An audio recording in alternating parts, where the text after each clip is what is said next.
Hi students. तो article के बाद हम लोग नेक्स्ट चैप्टर शुरू करने जा रहे हैं और उस चैप्टर का नाम है डिटरमाइनर। इससे पहले मैं आपको चैप्टर शुरू करने से पहले एक बात बता दूं कि अभी तक आपने अगर इस चैनल को नहीं सब्सक्राइब किया है तो आप इस चैनल को सब्सक्राइब कीजिए ताकि इसका नोटिफिकेशन जब मैं वीडियो डालूँ उसका नोटिफिकेशन आपको मिल जाए, और वीडियो को लाइक कीजिए और अपने दोस्तों में शेयर कीजिए ताकि इसका फ़ायदा और आपके अन्य दोस्तों को ही मिल जाए। तो मैं आपको जो डिटरमाइनर बता रहा हूँ एक एक टॉपिक को, यानी कि एक एक डिटरमाइनर को मैं यूज़ बता दूंगा। जितने भी डिटरमाइनर सबका यूज़ मैं आपको बता दूंगा। इसलिए वीडियो को कंटिन्यू, जो भी वीडियो डाला जाएगा सबको आप रेगुलर देखिए, ज़्यादा बढ़िया रहेगा। तो चलिए हम लोग आगे स्टार्ट करते हैं। उससे पहले मैं आपको बता दूं डिटरमाइनर का मतलब होता है, मैं उसका जो अगर मीनिंग जाइएगा तो एक प्रकार का हो जाता है फिक्सिंग वर्ड। आप इसको अगर मीनिंग लेकर जाइएगा तो आप ऐसे कह सकते हो, इसका मीनिंग क्या हो जाएगा, फिक्सिंग वर्ड। क्या आप बोलोगे, फिक्सिंग वर्ड। ये करता क्या है, ये 100% है कि किसी नाउन के पहले यूज होगा डिटरमाइनर। जनरल वे में दो ढंग का होता है। डिटरमाइनर हमेशा क्या होगा, नाउन के पहले यूज होगा। तो नाउन के पहले यूज होगा तो पहले यूज होकर उस नाउन के मीनिंग को, अर्थ को सीमित कर देगा, फिक्स कर देगा, जो कि एक एडजेक्टिव भी काम करता है। तो डिटरमाइनर और एडजेक्टिव में अंतर क्या है, तो एडजेक्टिव है नाउन के पहले भी हो सकता है, नाउन के बाद भी यूज हो सकता है। बट आपका डिटरमाइनर क्या है, ऑलवेज और ऑलवेज नाउन के पहले ही यूज होगा। कॉन्सेप्ट को थोड़ा गौर से सुन लीजिएगा, मामूली सा अंतर है। एडजेक्टिव वो डिटरमाइनर होगा या नहीं होगा वो डिपेंड करेगा वो यूज कहां हो रहा है। जैसे मैं आपको बोला था अशोका द ग्रेट, ऐसा मैं आपको बोला था, तो यहां पर नाउन के बाद यूज हो गया है एडजेक्टिव, तो नाउन के बाद यूज हुआ तो वहां पर वो डिटरमाइनर नहीं है। जैसे आप कहिएगा आई माई पेन इज रेड, अब यहां जो रेड है वो पेन को तो क्वालिफाई कर रहा है, बट पेन के बाद यूज हुआ है, नाउन के बाद यूज हुआ है। सेंटेंस को जरा देखिएगा, अंतर समझ में आएगा। जैसे अगर मैं कह दू माई पेन इज रेड, या एक आपको मैं ये कहूंगा I have a red pen, ठीक है, यहां दो गो है। तो अब यहां पर जरा ध्यान दीजिएगा, माई पेन इज रेड, अब पेन हो गया आपको कौन सी, नाउन हो गया। तो ध्यान दीजिएगा, पेन क्या हो गया आपका, नाउन हो गया। अब इस नाउन को क्वालिफाई कौन सा कर रहा है, तो रेड, जो कि रेड है क्या है, एडजेक्टिव है। अब यहां पर ये एडजेक्टिव है, ये डिटरमाइनर का काम नहीं करेगा। क्यों नहीं करेगा, क्योंकि ये नाउन के बाद यूज हो रहा है, नाउन से पहले यूज नहीं हो रहा है। इसलिए आप इसको क्या बोलिएगा, एडजेक्टिव बोलिएगा। क्या हो जाएगा, ये एडजेक्टिव हो जाएगा। बट नीचे वाले सेंटेंस में अगर आप देख लो तो यहां कहता है कि I have a red pen, अब पेन से पहले यूज हो गया रेड का, तो यहां पर जो रेड होगा वो रेड क्या हो जाएगा, डिटरमाइनर होगा। अंतर समझ लीजिए, मामूली सा अंतर है, थोड़ा ध्यान दे दोगे अंतर में आपको कोई दिक्कत नहीं रहेगा।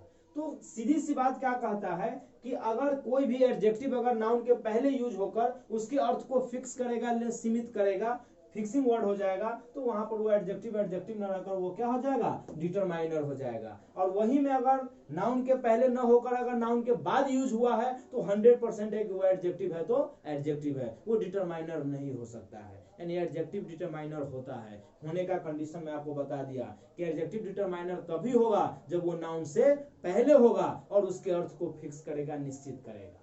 तो यहां पर डिटरमाइनर का मतलब मैंने आपको क्या बता दिया, फिक्सिंग वर्ड, जो उसके अर्थ को सीमित करेगा, फिक्स कर देगा, निश्चित कर देगा, जो एडजेक्टिव में भी आपको ये बात जानते होइएगा। तो चलिए, तो डिटरमाइनर का मैंने आपको डिफिनेशन यही बात आपको लिखा, जो ये बात यहां पर समझाया, देख लीजिएगा।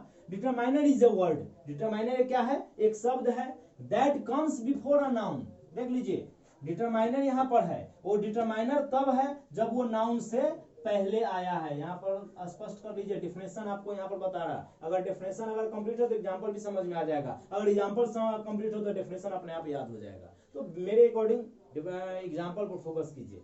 तो यहाँ पर मैं आपको बता दिया, पेन आपका क्या हो गया, नाउन हो गया। अब यहाँ पर मैंने क्या बोला है कि determiner is a word that comes before a noun. Determiner वह शब्द है जो नाउन के पहले यूज होता है। तो देख लीजिए, पेन से पहले यूज हो गया कौन सी, रेड। यहाँ पर ए भी डिटरमाइनर ही है, इसके बारे में हम चर्चा आगे करेंगे। तो अगर दोनों डिटरमाइनर तो दोनों नाउन से पहले यूज हो गया। To show how the noun is being used, किस ढंग से उस सेंटेंस में नाउन का यूज किया गया है। तो जैसे यहाँ पेन का यूज किया गया क्वालिफाई करने के लिए कि पेन कैसा है, तो लाल है।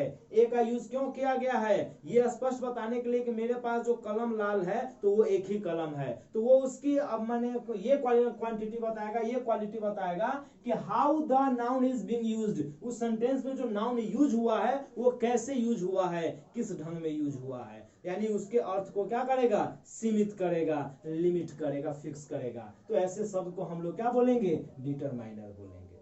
तो डिफिनेशन आपको स्पष्ट हो जाना चाहिए। एक बार फिर से मैं रिपीट कर दूं, determiner is a word, determiner एक शब्द है that comes before a noun, जो कहां आ जाता है, नाउन के पहले आ जाता है।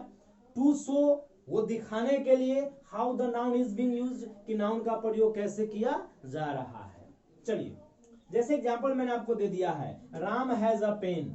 अब यहां पर देखिए, राम के पास कलम है, तो मैंने उसके अर्थ को लिमिट किया है कि कितना कलम है, तो एक ही कलम है, आप उसे दो कलम नहीं मांग सकते हैं। तो यहाँ पर ये हो जाएगा, कौन सी हो जाएगा, डिटरमाइनर हुआ। क्यों हुआ, क्योंकि नाउन के पहले भी यूज हुआ है और उसके अर्थ को सीमित भी किया है। दूसरा, सीता हैज 4 पेन्स, सीता के पास 4 कलमे है। अब जरा यहाँ पर ध्यान दे दो, पेन्स क्या है, तो नाउन है, नाउन से पहले यूज किया हुआ क्या हुआ है, 4। अब 4 का काम क्या है, तो नाउन के अर्थ को सीमित करना, नाउन के अर्थ को विशेषता बताना। तो यहाँ पर ये भी क्या हो जाएगा, डिटरमाइनर हो जाएगा। ठीक है, तो डिटरमाइनर की बात आप सीधा याद रखिए कि डिटरमाइनर एक ऐसा शब्द है जो नाउन के पहले यूज होगा और पहले यूज होकर ये बता देगा कि नाउन का यूज हम किस ढंग से कर रहे हैं, किस अर्थ में कर रहे हैं। या तो उसकी हम क्वांटिटी बता रहे हैं, या उसकी हम क्या कहते हैं, संबंध किसी के साथ बता रहे हैं, पोजीशन बता रहे हैं, या संख्या के रूप में हम लोग एन भी लगा लेते हैं, या उसके क्या कहते हैं कि डिमोन्स्ट्रेट करते हैं, संकेत कराते हैं। तो इन सारी क्वालिटी जो बताएगा, इसी को हम लोग बोलते हैं how the noun is being used, noun को हम किस ढंग से यूज कर रहे हैं। और वैसे बताने वाले शब्द को क्या हम लोग बोलेंगे, डिटरमाइनर बोलेंगे। ठीक है, चलिए अब मैं आपको बता दूं, यहाँ पर थोड़ा मैं इसको इरेज कर दे रहा हूं, चाहे रहने दीजिए, फिर आप लोग को उतारने में सुविधा होगा। डिटरमाइनर है, समझ लीजिए। चलिए, अब बेसिकली अगर देखिएगा तो जो ट्रेडिशनल ग्रामर है, ट्रेडिशनल ग्रामर में डिटरमाइनर बनाया ही नहीं गया है। जो आपको जनरल वे में लोग बताते होंगे, पढ़ाते होंगे कि पार्ट्स ऑफ स्पीच के 8 भेद है, हम लोग पढ़ाते हैं पार्ट्स ऑफ स्पीच के 9 गो भेद है। तो वही 9वां भेद है आपको डिटरमाइनर। और जो नॉर्मल ग्रामर है जो हमारे आसपास इर्द गिर्द मिलता है, वो ट्रेडिशनल ग्रामर पे होता है, डिपेंड करता है, उससे बेसी डिपेंडेंट रहता है, उसके अकॉर्डिंग रहता है। तो वहां पर 8 ही मिलेगा, इसलिए डिटरमाइनर की चर्चा वहां पर नहीं मिलेगा। तो मैं आपको यही बात यहाँ बता दूं, ट्रेडिशनल ग्रामर में आपको डिटरमाइनर का प्रयोग नहीं होता, डिटरमाइनर का चर्चा ही नहीं होता है। बट आप मॉडर्न ग्रामर में जाते हैं तो वहां डिटरमाइनर का प्रयोग होता है, डिटरमाइनर का मैंने एक्सप्लेनेशन आता है। तो उस क्रम में मैं आपको बता दूं, तो डिटरमाइनर को अगर आप देखने जाइएगा तो बेसिकली डिटरमाइनर का 2 ही भेद है, एक आर्टिकल और एक एडजेक्टिव। या तो डिटरमाइनर में आर्टिकल का यूज होगा, या तो उसमें एडजेक्टिव का यूज होगा। बट उसको अगर विस्तृत अर्थ में जाइएगा, एडजेक्टिव में भी कौन कौन यूज होता है, तो उस आधार पर अगर आप इसको बांटिएगा, तो उस आधार पर डिटरमाइनर को हम लोग 4 भाग में बांटते हैं। पहला भाग को बोलते हैं आर्टिकल्स, जो इससे पहले मैंने वीडियो डाल रखा है, ए एंड द का जो मैंने यूज बताया वही यहाँ पर रहेगा, इसलिए इसको पढ़ाने की जरूरत नहीं है। तो यहाँ पर एक हो गया आर्टिकल्स, जैसा कि मैं आपको यहाँ भी बता दिया हूं कि पेन के पहले ए लग गया, उसको फिक्स कर दिया, निश्चित कर दिया, संख्या भी बता दे रहा है, तो इसको हम लोग क्या बोलेंगे, डिटरमाइनर बोलेंगे। और एक्चुअली में है कौन चीज, आर्टिकल्स है। तो एक डिटरमाइनर का भेद कौन हो गया, आर्टिकल हुआ। दूसरा डिमोन्स्ट्रेटिव, जब एडजेक्टिव का प्रयोग संकेत के रूप में होगा और नाउन से पहले जब कीजिएगा तो वो आपको बन जाएगा कौन चीज, डिटरमाइनर बन जाएगा। तो वो संकेत यानी डिमोन्स्ट्रेटिव एडजेक्टिव जो होता है वो भी आपको डिटरमाइनर का काम करता है। क्वालिफायर, यानी कि क्वालिफायर का मतलब हुआ कि जो क्वांटिटी बताएगा या क्वालिटी बताएगा। तो क्वांटिटी या क्वालिटी बताने वाले को हम लोग बोलते हैं क्वांटिटीफायर। तो यहाँ पर आपको याद रखना है कि इसको हम ये भी एडजेक्टिव है, इसको हम लोग एक ग्रुप में डाले हैं। और एक है पॉजेसिव एडजेक्टिव, आप जानते होइएगा, जैसा कि मैं आपको यहाँ पर एग्जांपल लिखा हूं, माई पेन इज रेड। अब माई का काम क्या है, नाउन से पहले यूज हो गया माई, ठीक है, और माई क्या है, पॉजेसिव एडजेक्टिव है, क्योंकि नाउन से पहले प्रयोग होकर और वो संबंध या अधिकार बताने का काम कर रहा है। तो यहाँ डिटरमाइनर क्यों हो गया, तो नाउन से पहले प्रयोग हो गया और इसका अर्थ को भी निश्चित कर दिया कि मेरा ही कलम, आपका कलम नहीं या किसी और का कलम नहीं है, मेरा ही कलम है। तो यहाँ माई भी आपको किसका काम करेगा, डिटरमाइनर का काम करेगा। तो इस आधार पर अगर हम लोग जाकर देखें तो डिटरमाइनर जो होते हैं वो बेसिकली 4 होते हैं, बेसिकली तो 2 ही होते हैं, बट बृहद सेंस में अगर हम लोग जाए, इन लार्ज सेंस में जाए तो इसको हम लोग 4 भागों में बांटते हैं, आर्टिकल्स, डिमोन्स्ट्रेटिव्स, क्वांटिफायर्स और पोजेसिव। ठीक है, तो ये 4 डिटरमाइनर्स है, आप इसको इतना नोट्स कर लीजिए। मैं आपको आप डिटरमाइनर का सारा जो कॉमन मेन वर्ड है वो सारे डिटरमाइनर का यूज आपको एक एक करके बता रहा हूँ, तब तक आप इसको नोट कर लीजिए, एक्सप्लेन कर लीजिए।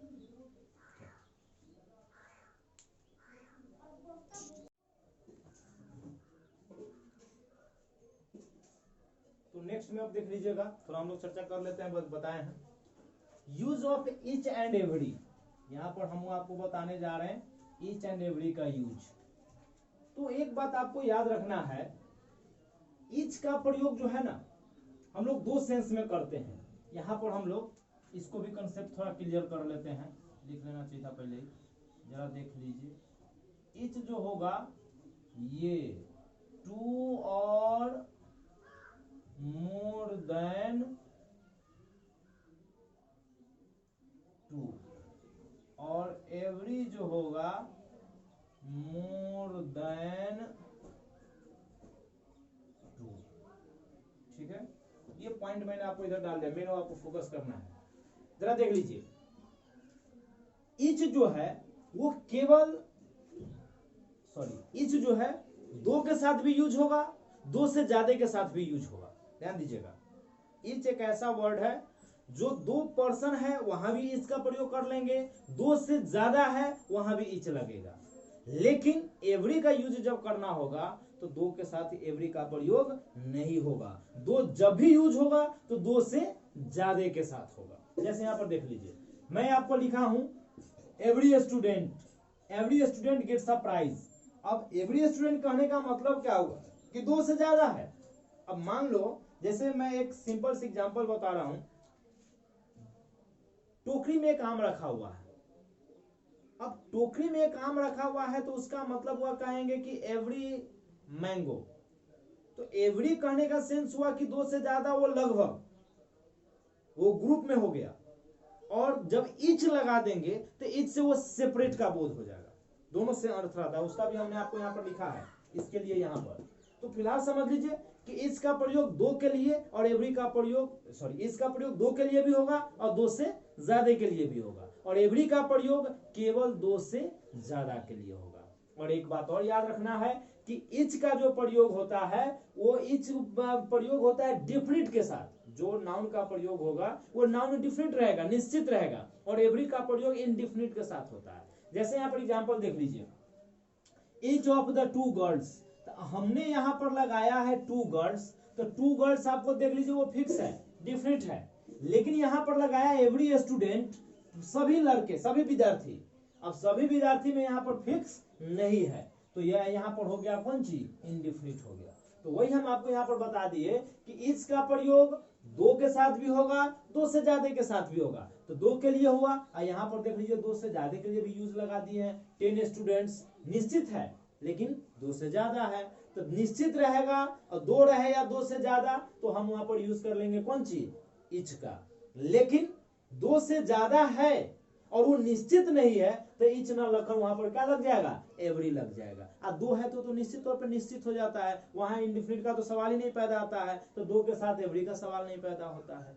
तो ध्यान क्या रखना है, 2 है तो 100% ईच लगेगा, 2 से ज्यादा है तब आपको देखना क्या है कि 2 से ज्यादा है तो निश्चित है या निश्चित नहीं है। अगर वो वहां निश्चित है तो ईच लगा दीजिए, अगर वो निश्चित नहीं है तो वहां पर आप एवरी लगा दीजिए। तो याद रखना है कि ईच का यह प्रयोग 2 के साथ भी होगा, 2 से ज्यादा के साथ भी होगा, एवरी का प्रयोग केवल 2 से ज्यादा के साथ होगा। बट अंतर क्या याद रखना है, ईच का प्रयोग जो है डिफिनिट के साथ होता है और एवरी का प्रयोग इनडिफिनिट के साथ होता है। तो यहाँ पर देख लीजिए, मैंने एग्जांपल आपको यहाँ डाल दिया है। तो याद यहाँ पर हम आपको क्या बोल दिए, इच डिफिनिट के साथ लगेगा, एवरी इनडिफिनिट के साथ लगेगा। और इच कहाँ लगेगा, इच दो के साथ भी लगेगा, दो से ज्यादा के साथ भी लगेगा। एवरी कहाँ लगेगा, दो से ज्यादा के साथ लगेगा। ठीक है, नेक्स्ट पॉइंट में आ जाइए जो आपको मैं बता रहा था। तो इच का प्रयोग जो होता है वो सेपरेट करता है, एक एक करके बोध कराएगा, इंडिविजुअल लेगा, सेपरेट लेगा।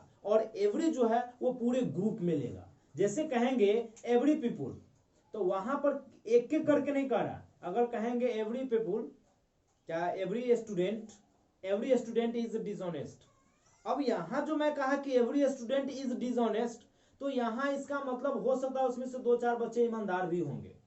लेकिन अगर मैं इच लगा देता हूं तो 100% है कि वहां पर एक भी बच्चे ईमानदार नहीं है। जैसे हम कहेंगे each of 100 student is dishonest, यानी 100 में से प्रत्येक लड़का बेईमान है। यानी कि 100 में से एक एक लड़का को मैं चुन के बता दूं 100 में का 100 क्या है, बेईमान है। तो कहने का मेरा सेंस ये हुआ कि आपको याद ये रखना है कि इच का प्रयोग हम लोग एक एक करके सेपरेट करके बोध कराना होगा तो वहां पर यूज करेंगे। अगर सेपरेट नहीं करना होगा, ग्रुप में बोध करना होगा, तो वहां पर इच ना लगा कर क्या लगा लेंगे, एवरी लगा लेंगे। तो कॉन्सेप्ट हमारे हिसाब से कंप्लीट होना चाहिए। एक बार फिर से समझ लीजिए। जैसे हम कहेंगे टोकरी में 10 आम रखा हुआ है और 10 में से एक एक चुन कर मैं कह रहा हूं कि 10 का 10 आम अगर सड़ा हुआ है तो वहां पर इच लगा लेंगे। लेकिन टोकरी में आम रखा हुआ है और मैं चुन कर नहीं, मैं ऐसे कर रहा हूं कि लगभग सड़ गया है, हो सकता है उसमें 2-4 को बढ़िया भी होगा, तो वहां पर एवरी का प्रयोग करेंगे। एवरी क्या हुआ, ग्रुप, वहां सेपरेट नहीं किया, लेकिन इच क्या करता है, सेपरेट करता है। तो वही याद रखना है कि इच का प्रयोग हम लोग इंडिविजुअल के लिए करते हैं, एवरी का प्रयोग कहां करते हैं, ग्रुप के लिए करते हैं। यानी एवरी से ग्रुप का बोध कराता है और इच से इंडिविजुअल सेपरेट का बोध कराता है। जैसे एग्जांपल लिखे हैं, Each student was given a prize। अगर मान लीजिए जितना भी स्टूडेंट है वो सारे स्टूडेंट को क्या दिया गया है, प्राइज दिया गया है। अगर सारे स्टूडेंट को प्राइज नहीं दिया गया, लगभग एक दो को छुटिया गया होगा, यानी कि लगभग जो जीता वो सबको मिल गया है, तो वहां पर हमने यूज क्या कर लिया, एवरी। यहाँ पर ग्रुप हो गया, यहाँ एक एक करके हुआ इंडिविजुअल, एक एक लड़का को तोड़ के बता रहा है कि एक एक लड़का सबको प्राइज मिला। चलिए अब अगला है, आपको यहाँ पर देखिएगा, यहां पर हमने ऑफ लगाया है, यहां पर ऑफ नहीं लगाया है। तो इस कंसेप्ट को मैं इस पॉइंट में यहां पर क्लियर किया हूं। इच क्या है, इच एक प्रोनाउन है और साथ ही साथ एडजेक्टिव भी है। लेकिन एवरी जो है वो केवल और केवल एडजेक्टिव है। तो इच चूंकि नाती प्रोनाउन है इसलिए उसके साथ ऑफ का प्रयोग हो जाता है।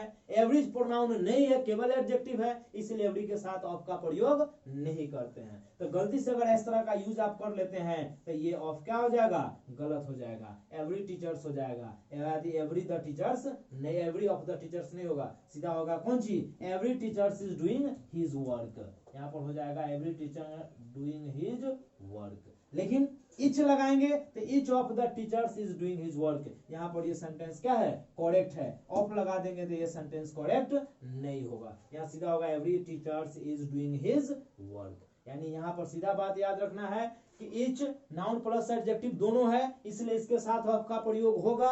एवरी केवल एडजेक्टिव है, इसलिए इसके साथ ऑफ का प्रयोग नहीं होगा। ठीक है, चलिए नेक्स्ट पॉइंट है, कहीं कहीं आप देखते हो इस तरह का सेंटेंस बोलता है इच एंड एवरी एक साथ।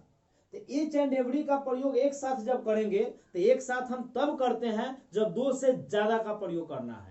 केवल दो का बोध करना है तो इच एंड एवरी नहीं लगेगा, वहां पर केवल इच लगेगा। लेकिन दो से ज्यादा है अगर, तो वहां पर इच एंड एवरी दोनों एक साथ हम लगा सकते हैं। इच एंड एवरी यहाँ पर लिख दिए हैं, मोर देन 2। दो से अगर ज्यादा रहेगा तो वहां पर इच एंड एवरी दोनों को एक साथ यूज कर सकते हैं। केवल दो ही रहेगा तो दोनों न लगे, केवल और केवल इच का प्रयोग होगा। कॉन्सेप्ट क्लियर है? एक बार फिर से सुन लीजिए कि अगर दो से ज्यादा व्यक्ति वस्तु का बोध करना हो, डिमोन्स्ट्रेट करना हो, तो वहां पर इच और एवरी दोनों को एक साथ लगा सकते हैं। नहीं, केवल ये दो ही है तो वहां पर इच एंड एवरी दोनों एक साथ नहीं लगेगा। ठीक है, तो आप तब तक इतना कंप्लीट कर लीजिए, फिर मैं नेक्स्ट वीडियो में आगे डालूंगा।